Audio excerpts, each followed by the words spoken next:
Hello everyone! Here is the part 5 of Horizon Forbidden West. Don't forget to hit the like button and subscribe for more videos. Yosh! Asobimasha!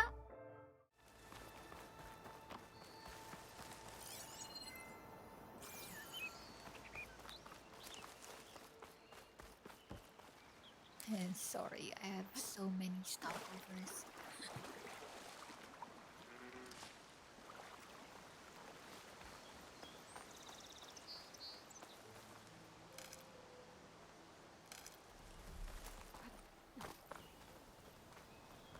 Trees is a fast. It's a dead machine. It must be a bristleback.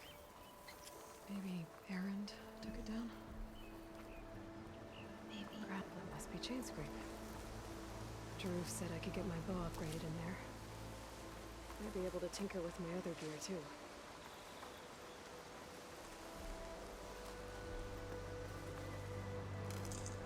Thanks to my stash.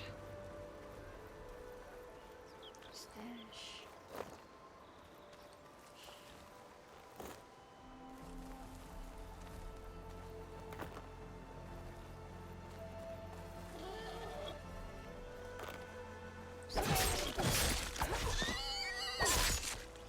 Sorry. I need you.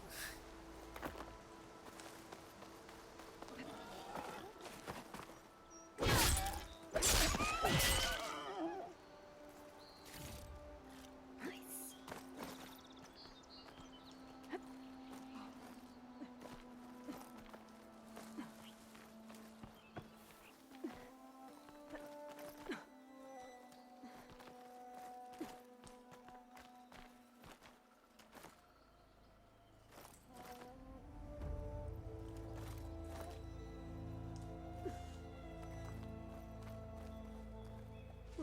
This'll keep.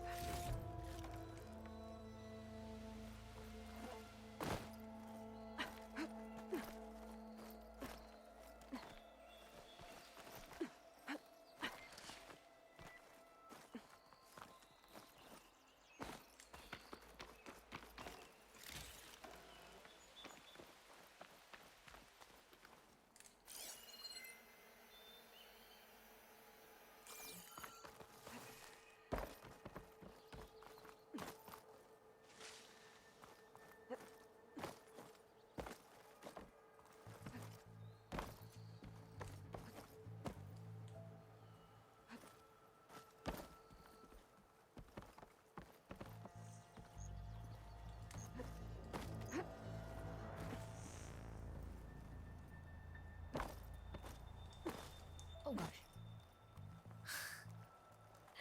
Oh my.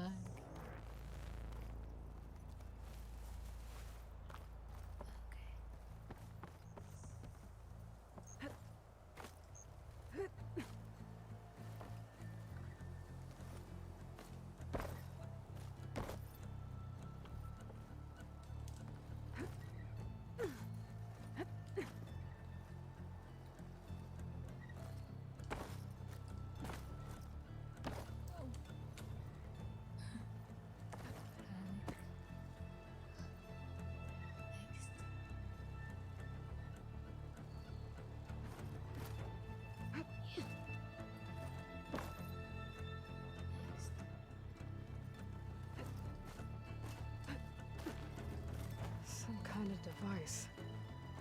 The metal reflects the sun. To send a signal? Looks like some kind of lens. Guess I'll keep it for later.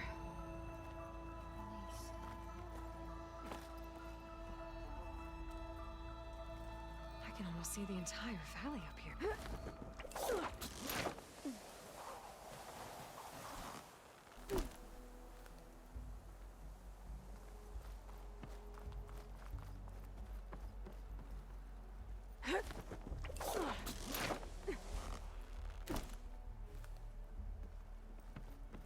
There's another watchtower on the other side of the valley. I wonder if it's got a lens at the top.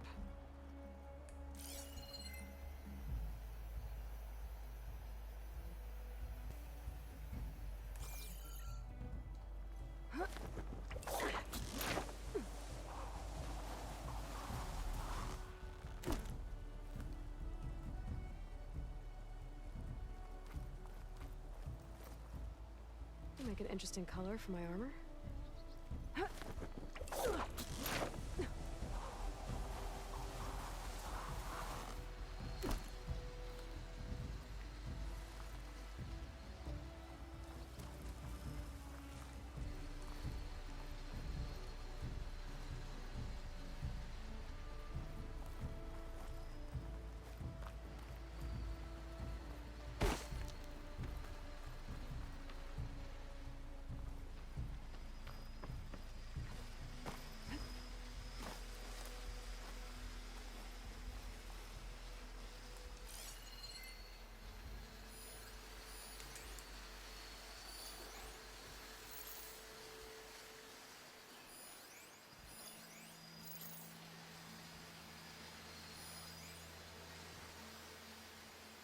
Should hit it with frost ammo.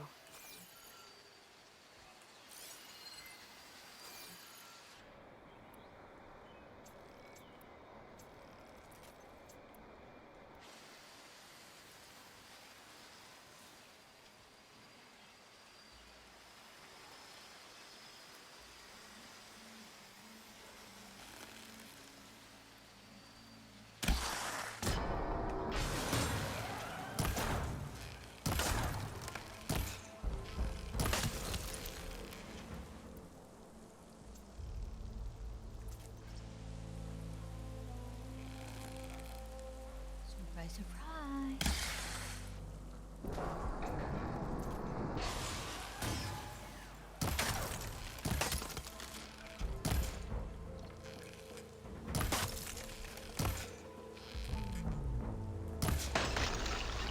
Nice.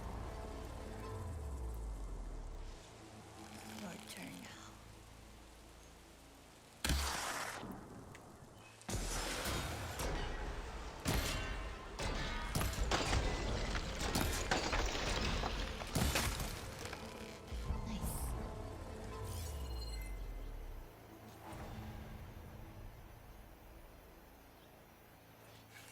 Okay.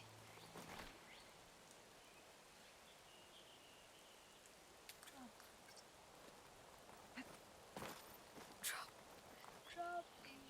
Wait.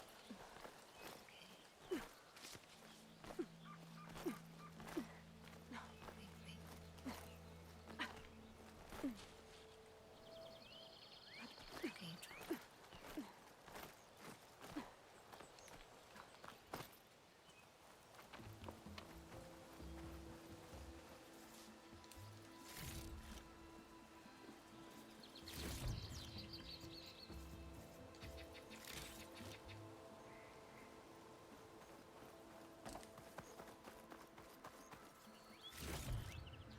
Get this from my stash when I need it.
Strong smell.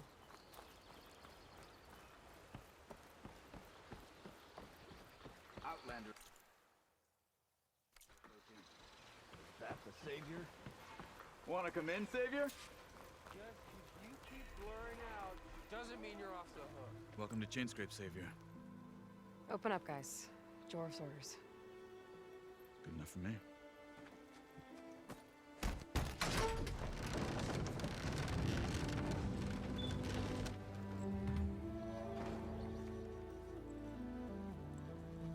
By the forge. Petra? Petra. Aloy, what are you doing here? About time there was something worth looking at in this dump. It's nice to see you too. And not a moment too soon. Come on.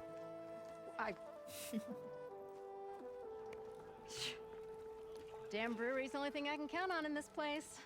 Yeah, I heard. Machines, work stoppage. Oh, those are just the latest malfunctions. Chainscrape's always been a few tools short of a kit. And right there is the biggest tool of all. Our land, not our problem. The bristlebacks are everybody's problem. Roland? You've heard of him. Yeah. But he's a story best told over a cold beer. Petra. I'm just passing through. I'm headed west. Oh. There's an embassy at Barren Light I need to make happen, and then I keep moving. Ah, of course. Bigger gears to grind.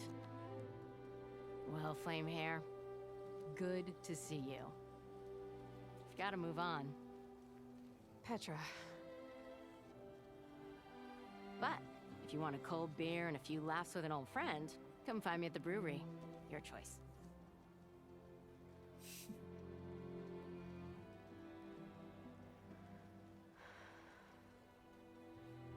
Well, this old one guy sounds like trouble. Maybe Petra could use some support. But first things first, I need to find that workbench and upgrade my bow. I'll have you know, I am the smartest man I can ever take her. stand exactly here. Someone said I had the best thing and I got it all. Workbench is free.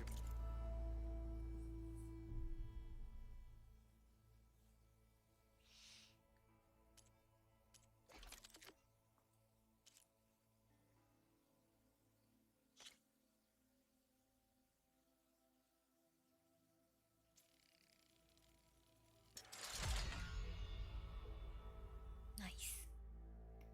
Acid hunter arrows.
So I need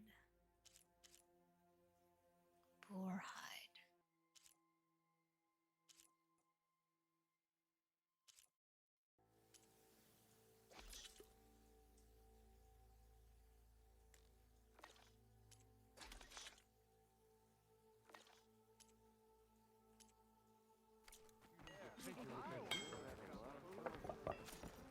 Hey! Are you ready?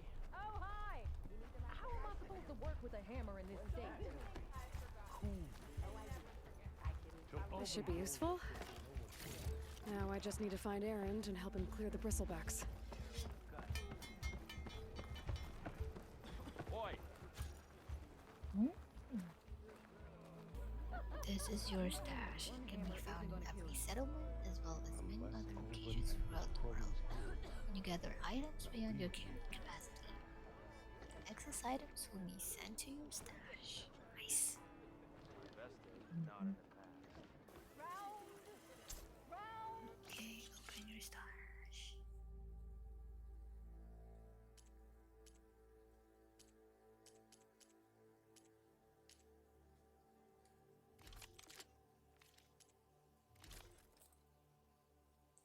Ooh, take. Take.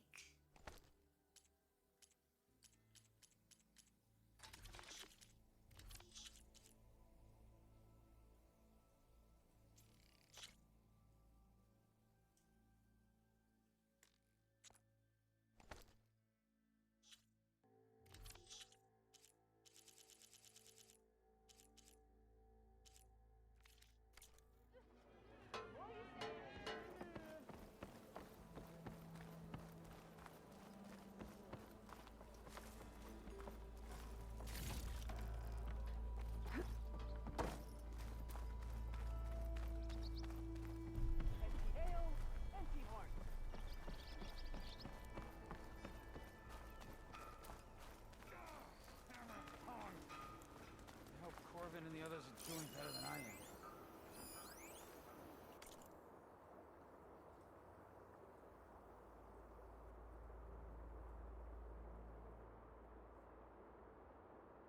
Name takers and rock breakers.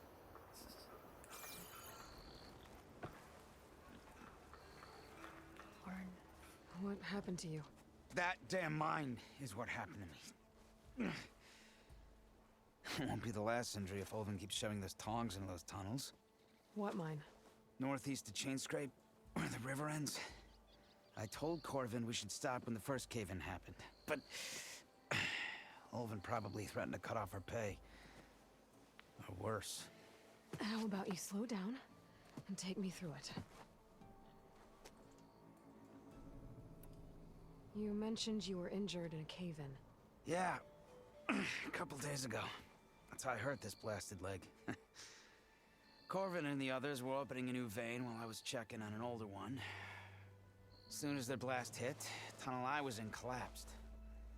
Might have dodged it if I wasn't running on barely a spark of sleep.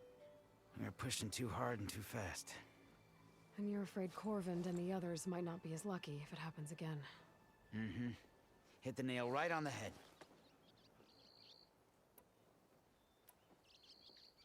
How come Olvin's in charge? Don't these mines belong to the Karja? Try telling Olvin that. He brought in all the backing to get them open. Might as well own them. Fire and spit. You ask him. He owns us as well.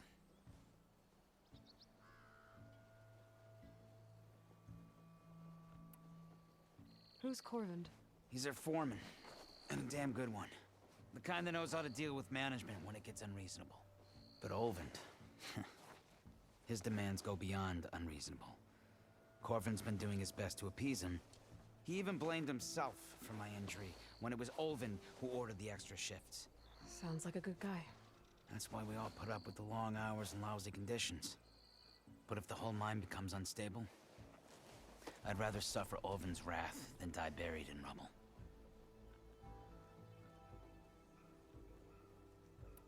I could check in on your crew if I'm in the area. I would appreciate that. Thank you.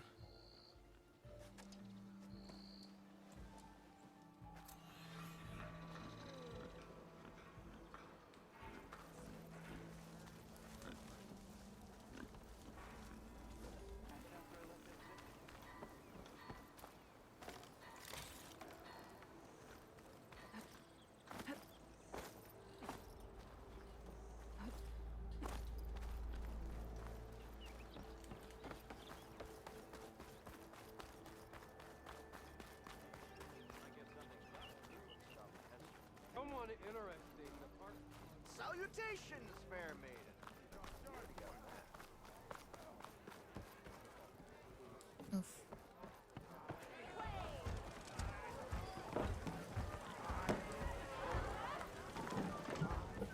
To the claim!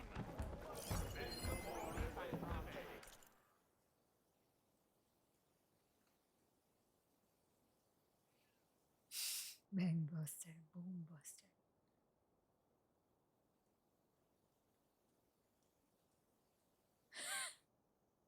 I no longer have eyebrows. Denied.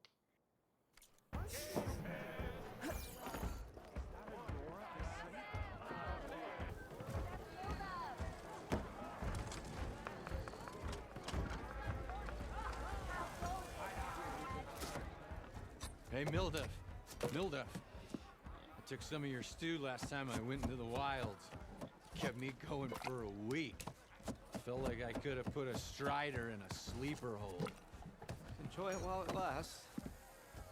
Sounds like you're serving up some impressive provisions here. Not again. You can have the discount too, but you'll have to come back later. I think you have me confused with someone else. Oven didn't send you? No.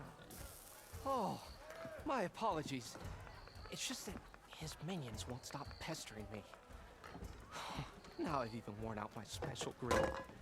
Since I'm in the midst of a crisis, perhaps you could skip to what it is you wanted? Some of your food? Of course.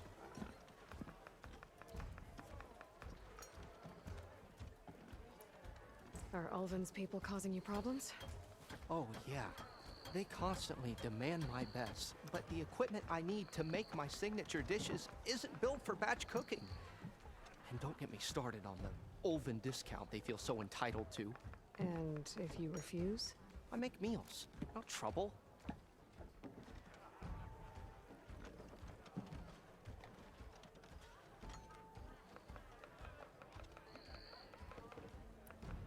How did you end up in Chainscrape? Heard about a new and upcoming town at the edge of the frontier. Where there's a town, there's a tavern. I was in need of work. So I got myself out here and started cooking. Some of these people had never tasted proper boars and berries stew before. Anyway, next thing I knew, people kept coming back. Guess they like my food. Or the ale. Your last customer mentioned your cooking really kept him going out in the wild. Where I'm headed, I could use some of that. I would be happy to oblige, especially since you have the decency to ask pleasantly. But my special groove griddle is no more. Without it, I can't cook any of my signature dishes. I hate to think what'll happen when I'm forced to refuse Ulvin or his goons. Even if I already had the right ingredients, there's nothing I can do. Unless you can source me a temporary replacement? What do you need? For the ingredients, a few pieces of decent wild meat, and let's say a big handful of bitter leaf stems. That'll do. As for the griddle, a corrugated metal panel might suffice until I can have a new one forged. You'd likely find one in a scrounger pile, if you follow the river to the northeast. Don't worry, I'll clean it first. You'll have no issue finding boars and bitter leaf on your way. Assuming you're as much a hunter-gatherer as your clothing suggests. Thanks, Milduf. I'll keep an eye out. So that's what gratitude sounds like. And don't let anyone push you around, okay? If you say so.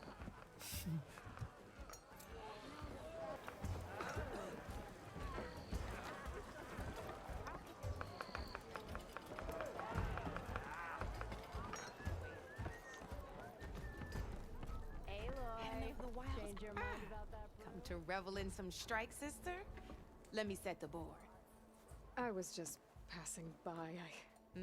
First timer, huh? Don't worry about it. I'll go easy on you. You got any pieces? No. Well, aren't you in luck then? I got an extra set, a Tanakh original straight out of the Forbidden West. Sit. I'll run you through it in a hot spark. I'll give you something special if you win it on my boards, too.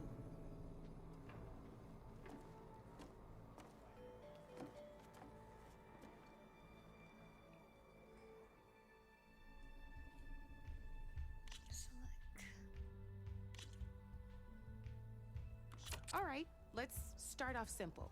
The Tanakh like to say that Machine Strike is a game of pure strategy. We each get a set of pieces.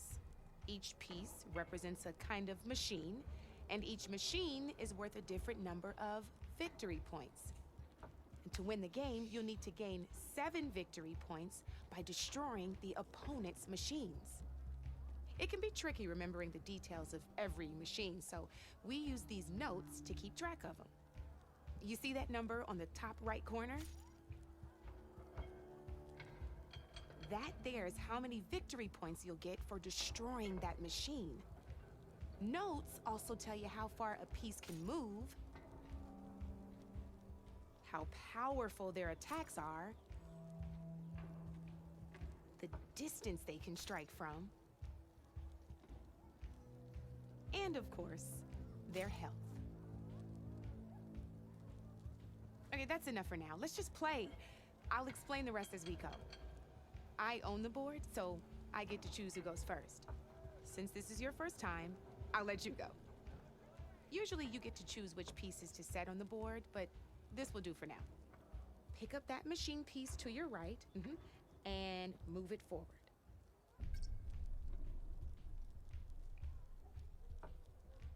And remember, each machine can only move a certain distance. Take a look at your notes if you need a reminder. Easy enough, huh? Now, you get to move 2 machines each round, so go ahead and pick a second machine.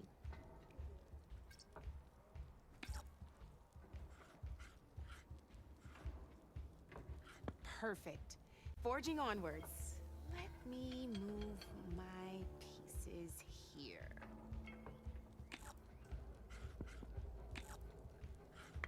And we're back to you. This time, why don't you try attacking one of my pieces? Try with that machine on your right first. Now move the piece close enough to attack one of mine. When performing an attack, you'll be testing your machine's combat power against the opponent's. A machine's combat power is a combination of the terrain your machine is standing on and its own attack power. This board only has grassland terrain, which has no effect on a machine's combat power. And your current machine has 2 points of attack power. So in total, your machine's combat power equals 2 points. Since my machine isn't the one attacking, it has 0 points of attack power. And just like your machine, it's not affected by grassland terrain. So right now, the difference in combat power between the 2 machines is 2 points. This means your machine can do 2 points of damage to my machine. Did you get all that?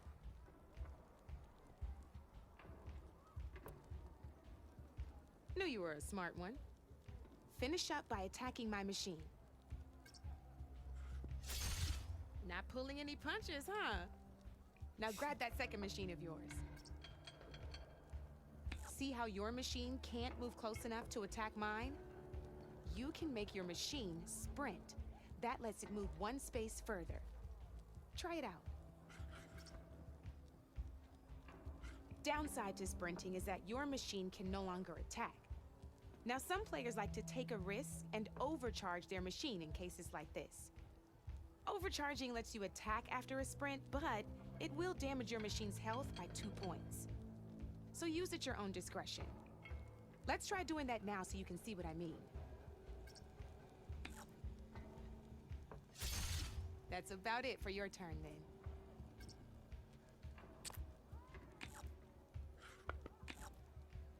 Now, I'll let you in on a neat trick. That machine of yours, the one closest to me, grab a hold of it. Same as in the wilds, machines have both armored points and weak points. You can see them marked on the pieces. Blue shows where their armor is thickest. Hit them there and you'll do some damage, but not a lot.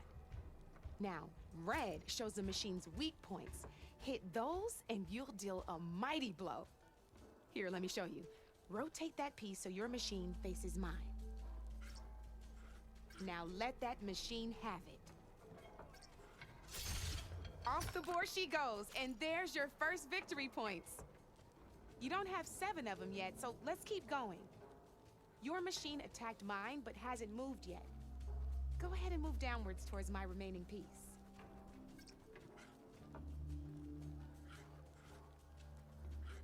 You've already attacked a machine and moved your piece. But if you overcharge your machine, you can attack a second time. And by the look of your machine's health, you'd be sacrificing your piece to defeat mine. But sometimes, that can be a good thing. Overcharge your machine to attack mine a second time, and I'll show you what I mean. Ain't that a thrill? Now, because your machine was knocked out at the same time as mine, we both get the victory points our machines are worth. Good news is, since you're the one attacking, you're gonna receive your victory points before I do. Which means you can reach the coveted 7 victory points first. That's why sometimes losing a piece can be the best way to end a game in your favor. Now, you'll notice you didn't get quite up to 7 victory points this time, but you did destroy all my pieces. That means you're the winner! That wasn't so hard, was it? Just remember to always check for the best terrain to attack from. You'd be surprised the advantage you can gain over an opponent like that.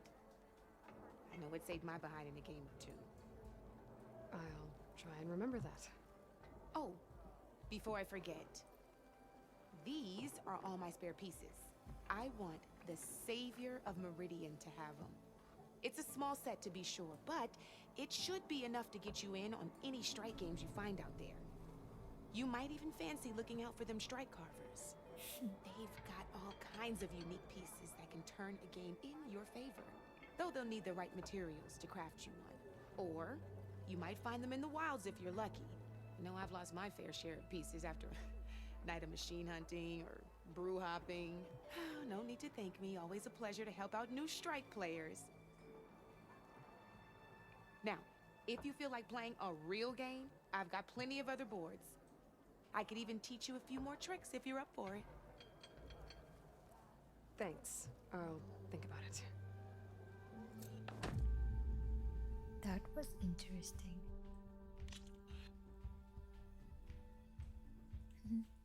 Like it.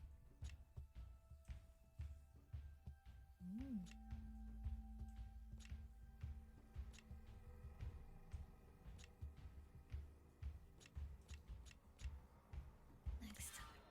You know where to find me, Red. Almost ready to... Knew you couldn't resist some good company. Come for that beer after all, eh? Here, sit down. Get a pint in her hand. Wasn't expecting you to swing by. Since when do I do what's expected? Ha! There's that spark. Fire and spit.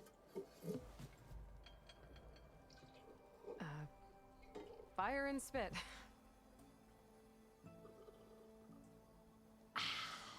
That's a blast from the bellows.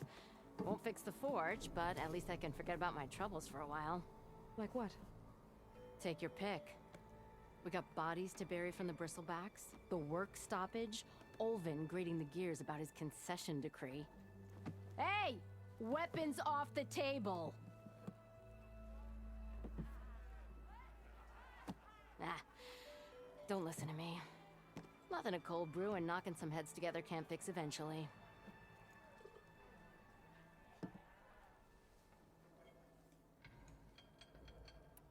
So the bristlebacks and the Daunt.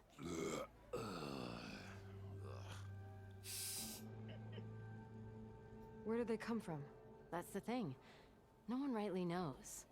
They just showed up one day, rampaging around the valley like they exploded out of a forge. Lost some good people. But I heard talk of some vanguards trying to take them down.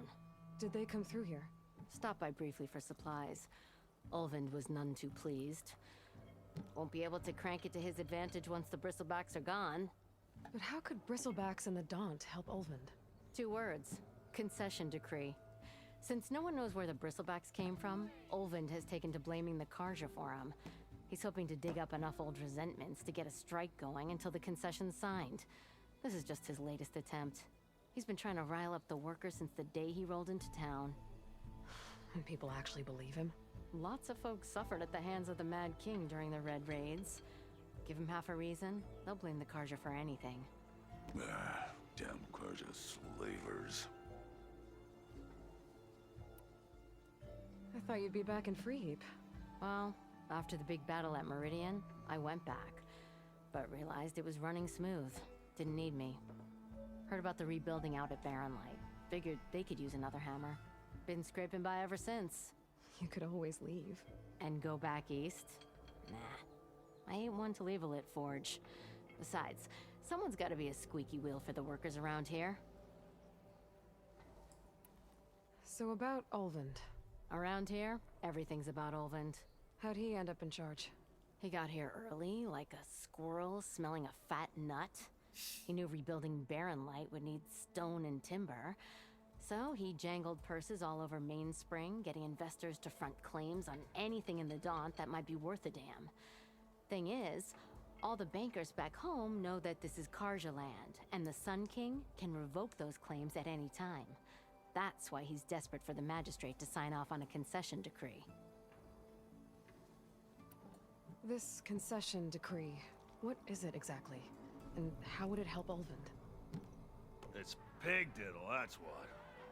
A writ that would put all Osram claims in the Daunt under Osram law, even though they're on Karja land. It would mean that any existing ore, stone, and timber claims couldn't be revoked by the Karja. No more risk, no more hesitation for investors back in the claim to pour in the shards and expand their business. And since Olvend has a stake in all those claims, it would make him richer than a scrapper in a junk heap. Not to mention Chainscrape would become an Osram municipality, so he could buy enough votes to call himself an elderman. He's a sly old badger, I'll give him that. Figures if he keeps up the pressure, eventually the magistrate will sign. Well, I have to be going. Thanks for the drink, Petra. I'm glad I stopped by. Anytime, Flamehair. So that's it for the part 5. Thank you so much for watching. I hope you enjoyed exploring with me. See you in the part 6. Bye bye!